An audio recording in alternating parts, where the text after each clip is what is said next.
everyone, welcome back to my channel. My name is Caitlin, I'm the Flutey Feminist, and each week I consult my Instagram followers to choose a video topic. Before I begin today's video, I wanted to wish you a very happy new year. I hope the holiday season wasn't too stressful. I hope you're able to relax a bit and enjoy your time off if you had any. I have a lot of videos planned for 2020. There's so many different topics that I want to make videos on. So you can always follow me on Instagram at the Flutey Feminist to have your say, or you can always comment below my videos for any topic suggestions you have for me. So full disclosure, this week when I asked my Instagram followers which of the topics I listed they wanted me to make a video on, the most votes was actually for productivity and capitalism. But I've been watching this show on Netflix and I'm just really itching to talk about it. So I'm just doing that this week, and I will for sure talk about productivity, capitalism, and self-worth next week. So stay tuned for that. Basically, the show I'm watching lately is called Glow Up. It's a show in the UK and it's on Netflix. Basically, it's a makeup competition show. And I haven't finished watching the whole season yet, but I'm really enjoying it, so I wanted to share some of my thoughts with you. I will try to limit any specific spoilers. I'll try and be as vague as possible so that you can still go watch the show after and not have anything spoiled for you. But yeah, it's really fun for me that it's set in the UK because I love all the different accents that the contestants have since they're mostly from different parts of England. I don't think there's any Irish or Scottish people, but it's really fun to listen to them talk. And so basically each week the MUAs, or makeup artists, face a challenge, and then the two people who did the worst in the challenge the next day are put in these red face-off chairs, and everyone else is in blue safe chairs to do a second challenge. And so the people who are in the red face-off chairs, they have to really just prove their worth to the judges so that they can beat the seat, is what they say, and be free from elimination, basically. So after the second challenge, the judges reevaluate everyone's work, and either they tell the people who are in the red face-off chairs that they have beat the seat and they're safe, or they choose two new people to be who are in the bottom, basically. So at the end of the second challenge, the bottom two face off in a very short mini challenge. It's usually just one quick thing they have to do perfectly, basically, and whoever does best stays and the other person goes home. So I started watching this show because lately, for some reason, I've been getting into makeup videos on YouTube, mostly Nikki tutorials, her channel. And I thought before I started reviewing the show, I thought it'd be fun to explain to you my relationship with makeup. As you can probably tell, I don't wear much makeup, and I don't wear makeup every day. I would say maybe half the time I wear makeup, half the time I don't. And I thought it'd be fun to show you the 5 products that I have, and I only use 3 of them on a regular basis. So basically, I have this under eye concealer thing. I don't know much about makeup, okay? But I like using this under my eyes because I think it brightens my eyes. And then I put on this blush. I probably don't put it on properly or well. I don't contour. I don't know how to do that. I like this brand Essence because it's really cheap at the pharmacy. And it's a cruelty-free brand, I think from the UK, or maybe not, but it's cruelty-free, so I really like that. And then I also have an Essence mascara. I go between different kinds of mascaras that they offer to try and see what the best one for me is, and they all kind of perform the same. So, so those are the 3 products that I use regularly if I put on makeup. That's what I have on now. Probably can't tell. And then once in a while for concerts or special events or something, I put on this liquid eyeliner. As you can see, the writing on it has disappeared because it's kind of old, but I still use it. And then literally on average once a year, I'm not lying, once a year or twice, that's it, I wear lipstick. I have this one from Rimmel, and it's really dark, and I tried wearing it on New Year's Eve and it looked a little bit not good. So I took it off before my friend came over because I was embarrassed. But yeah, so that's my relationship to makeup. But the thing is, like, I like watching makeup videos and tutorials because I just think it's fun to watch people be really creative. I've like never worn foundation in my life, don't contour. Eyebrows are like non-existent in terms of like consideration for me. So it's just fun for me to watch people be passionate about something and be creative. And so I decided to give this show a chance because it seemed interesting. Let's start with the pros of this show. So the contestants are all sweethearts. They are so nice, at least they seem super, super nice, and they're all really, really friendly with each other. There is no like cattiness or pettiness or like drama or anything like that. They seem to genuinely like each other, and I personally love watching that. They're all really supportive of each other, again, at least on screen. And also the identities of the contestants are fairly diverse in terms of race, body size, kind of, and disability. So that's pretty nice to see.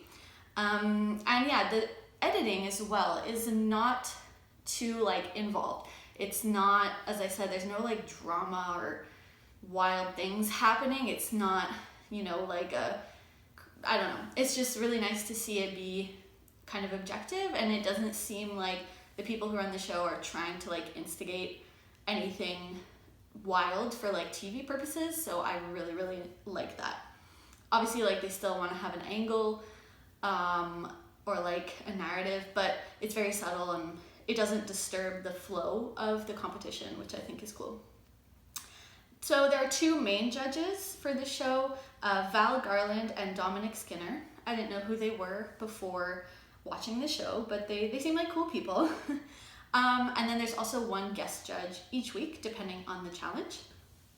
And I find the judges to be really, really energetic. They honestly seem very, very, very objective. I mean, I'm not naive. Everyone has their biases. Like, you know, we're all different. We all come from different backgrounds and experiences. But in terms of judging the contestants, I find the judges to be extremely unbiased and to really just be objective and to go off of what they're presented. And they seem to treat people very fairly. There's no favoritism that I can see. Obviously, like each judge has a different preference in terms of like when they're presented with a look. For each judge, it might be different, like if they like it or not. But it has nothing to do with the contestant, basically, which is very nice. And some of the guest judges are really fun. I won't give away who they are, but there's one of the episodes, there was a famous YouTuber, and another episode, there was a famous drag queen, which is a very pleasant surprise for me. And they're all really cool and give good advice as well.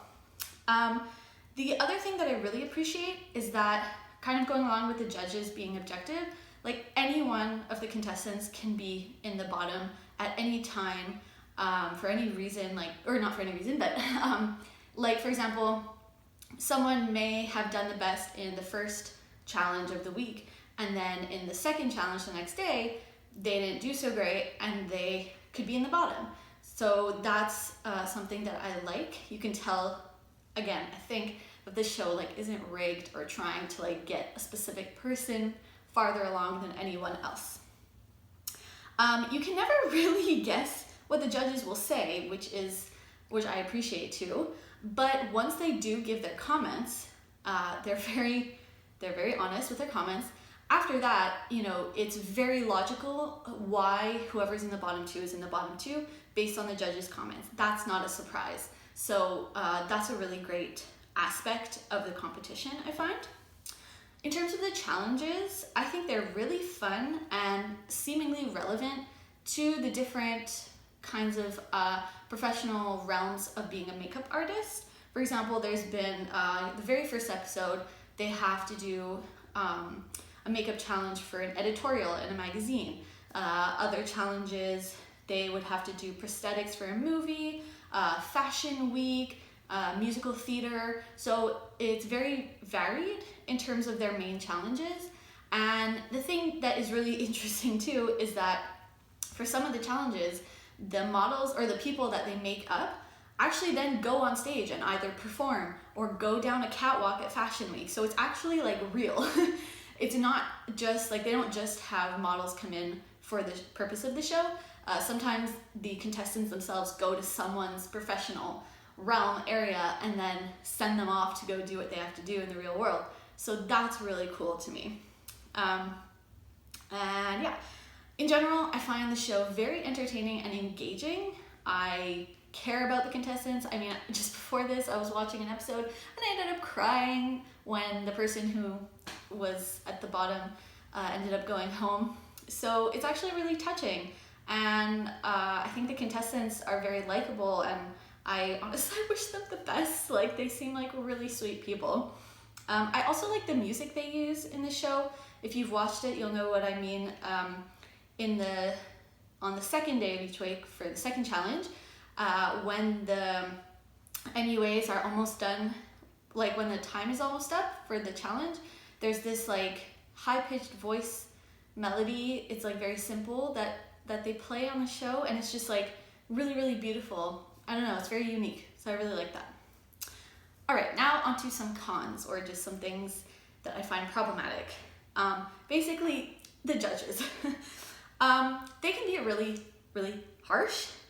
It's not as bad as like Gordon Ramsay or whatever. Like, they're not out to get anyone. They're not evil. Like, they're not mean just to be mean. Definitely not.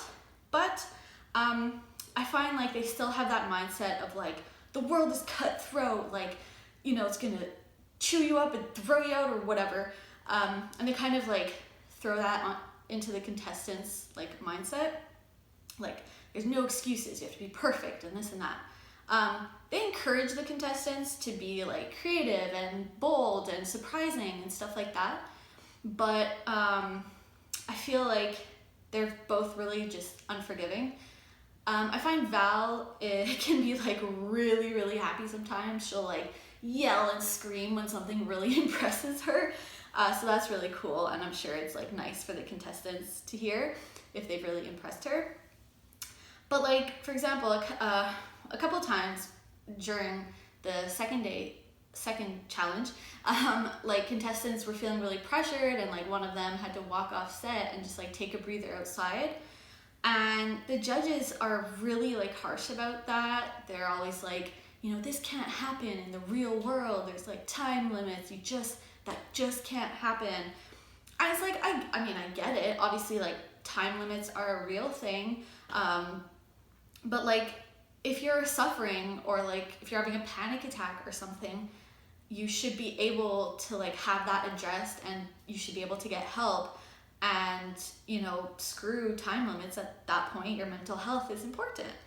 So I don't think it's fair for the judges to always just be like, get it together, you know, like, because it makes it seem like it's the contestants who have a problem, when in reality it's like, maybe the real world is the problem. I find there's so many professional spaces in our world that are still like rife with toxic behaviors and practices, and I'm assuming the world of makeup is like that. I feel like no one cares about your mental health when you're on the job. And the thing is, like, we're all human, so of course it's, you know, it's a skill to be able to compartmentalize and to try and just get a job done when you have to. But like, for example, if you're panicking, if you're having like an anxiety or a panic attack, like that has to be addressed. You can't, it's almost impossible to just push through that. If you're like on a movie set, like you might need to leave and take a 5-minute breather. That shouldn't be considered like wasting time or anything like that. I feel like the judges are still part of a generation where like they're very unaccepting of differences in work ethics, or like in mental health abilities, or just ability in general. I feel like maybe they're people that are just like normatively healthy mentally and physically, so they haven't reached that point where they can understand why someone is like buckling under pressure. It's still a skill to work under pressure, of course, but not everyone works their best like that. So I feel like the judges probably think that the people who had to like walk off for a second are like just too sensitive, or they're not strong enough. Like one of them, I think maybe Val said to one of the contestants, like, you have to build a thick skin, like you have to have a thick skin. And it's like I understand that concept, but I'm so much of the mindset that like we primarily need to help people instead of like chastising them for how they react to a situation, and to be mindful of like, well, maybe the situation was that we put you in wasn't good. Maybe it's not your fault that you felt like you needed to take time away. So I think these judges, or at least their mindsets, are still part of that like legacy of toxic work environments. And in my head, it's like, well, no wonder like people gravitate to YouTube so much, because you can be your own boss in your own like home or office. You could take your time to film videos and edit them. No one's like down your throat with with like time limits or anything. So like I understand that the judges want to prepare the contestants for the like real world, but maybe we need to change the real world instead. Yeah. But overall, honestly, I am thoroughly enjoying this show. I'm truly rooting for each contestant, and as I mentioned before, it's like impossible to know who's going to win a challenge or be in the bottom until you've heard the judges' comments, basically. So I think that's why it's really engaging, and it also keeps the contestants on their toes. Like no one is feeling too comfortable at any moment, so they end up working hard and making sure that they feel confident with the looks that they're delivering.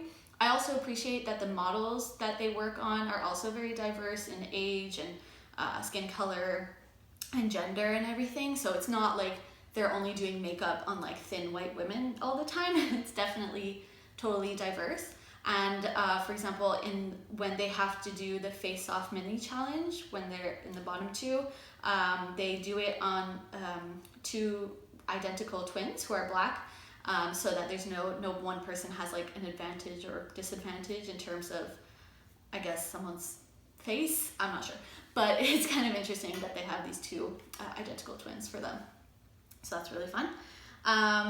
Yeah, I think the editing in general is really great. The pacing of the show and each episode is really well done.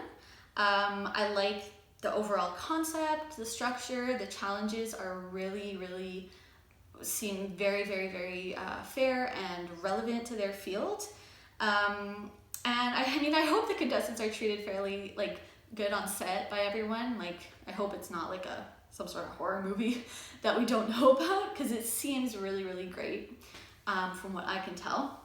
And I can't wait to watch the rest of the season. I probably, by the time you're watching this, I will have finished it, but I was so eager to share my thoughts that I wanted to just kind of film this video right away to get them out.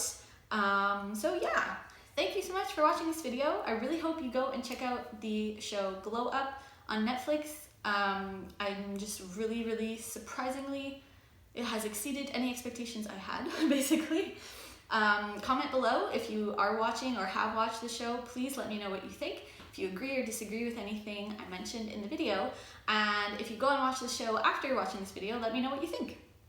Please like and share this video. Make sure to subscribe to my channel by clicking down below. And you can follow me on all the social medias. The links are always in the description box.